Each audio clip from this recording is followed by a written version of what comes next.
கிறிஸ்துவுக்குள் அன்பானவர்களே, உங்களை சந்திப்பதில் மகிழ்ச்சி அடைகிறேன்.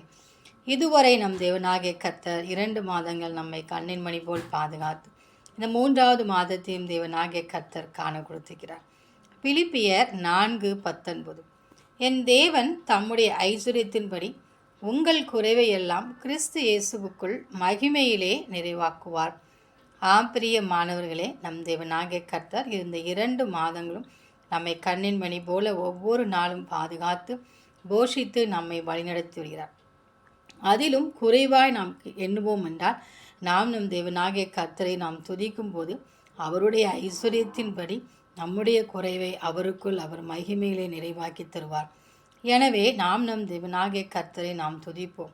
இதுவரை நம்மை நம் தேவனாகிய கர்த்தர் அதிசயமாய் அவர் நம்மை நடத்தி வந்திருக்கிறார். எனவே துதித்து ஸ்தோத்தரிப்போம். நாம் நிர்மூலமாகாதிருப்பது தேவனுடைய சுத்த கிருபையே, அதை எண்ணி ஸ்தோத்தரிப்போம். இப்படி என் வாழ்வில் தேவன் செய்திருக்கிற எண்ணி முடியாத நன்மைகளை எண்ணி எண்ணி நாம் துதிக்கும் போது இப்போது இருக்கிற குறைவை நம் தேவனாகிய கர்த்தர் அவருடைய ஐஸ்வர்யத்தின்படி நமக்கு நிறைவாக்கி இந்த மாதம் முழுவதும் நம்மை செம்மையாய் வழி நடத்துவார். அந்த தேவனின் அன்பு கரங்களை நாம் பற்றி கொண்டு இந்த புதிய மாதத்துக்குள் கடந்து செல்வோம். ஆமேன்.